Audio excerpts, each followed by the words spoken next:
നമ്മുടെ തിരുനെല്ലി ടെമ്പിളിലേക്ക് വരുന്ന വെള്ളമില്ലേ, അതായത് നമ്മളെ ബ്രഹ്മഗിരി ഹില്ലിൽ നിന്ന് നേരെ താഴത്തേക്ക് കൽപ്പാത്തി വരുന്ന വെള്ളം അതിൻ്റെ സ്റ്റാർട്ടിങ് ആണ് കേട്ടോ. ഇത് ബ്രഹ്മഗിരി ഹില്ലിൽ നിന്നാണ് സ്റ്റാർട്ട് ചെയ്യണത്, കണ്ടോ. അതങ്ങനെ ഇതാണ് നമ്മളെ കരിങ്കല്ലിൻ്റെ സ്ഥാനം, കണ്ടോ. അതങ്ങനെ പോണു. കൊടുങ്കാട്ടിന് നടുവിൽ കർണാടകയോട് ചേർന്ന വയനാട്ടിലെ അതിമനോഹരമായ വിഷ്ണു ക്ഷേത്രം തിരുനെല്ലി.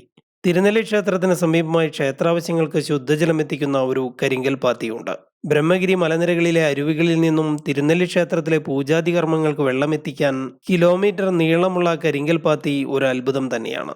ക്ഷേത്രത്തിനോട് ചേർന്ന് സ്ഥിതി ചെയ്യുന്ന കരിങ്കൽ പാത്തി എല്ലാവരും കണ്ടിട്ടുണ്ടാവുമെങ്കിലും ബ്രഹ്മഗിരി കുന്നിൽ നിന്നും ആരംഭിക്കുന്ന സ്റ്റാർട്ടിംഗ് പോയിന്റ് കാണണമെങ്കിൽ ബ്രഹ്മഗിരി മല കയറുക തന്നെ വേണം.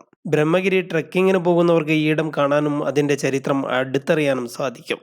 ഒരു ഭാഗം വയനാട്, മറുഭാഗം കുടക്, മറ്റൊരു ഭാഗത്ത് ഇരുപ്പ് വാട്ടർഫാൾസ്, പക്ഷിപ്പാതാളം, കണ്ണൂർ, ബാവലിപ്പുഴ എല്ലാമായി ബ്രഹ്മഗിരി കാടിന് നടുവിലെ അതിമനോഹരമായ പർവ്വതമാണ്.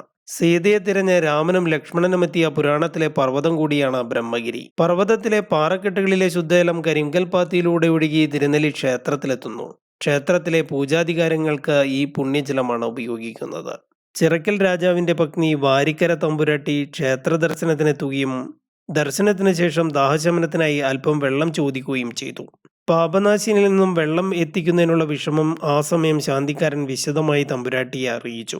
ക്ഷേത്രത്തിലേക്ക് ശുദ്ധജലം എത്തിച്ചതിന് ശേഷമേ ഇനി ജലപാനം ചെയ്യുകയുള്ളൂ എന്ന് ഭഗവാന്റെ മുന്നിൽ തമ്പുരാട്ടി പ്രതിജ്ഞ ചെയ്യുകയും പരിചാരകരെ വരുത്തി ക്ഷേത്രത്തിലേക്ക് വെള്ളമെത്തിക്കുന്നതിനുള്ള നടപടിക്ക് കൽപ്പന നൽകുകയും ചെയ്തു എന്നുമാണ് ചരിത്രം. അങ്ങനെ നിർമ്മിച്ച കൽപ്പാത്തിയുടെ ആരംഭം കാണാൻ ബ്രഹ്മഗിരി മല മുകളിലേക്ക് സഞ്ചരിക്കാം. തിരുനെല്ലി ക്ഷേത്രത്തോട് ചേർന്നാണ് ഈ കരിങ്കൽപ്പാത്തി അവസാനിക്കുന്നത്. Thanks for watching.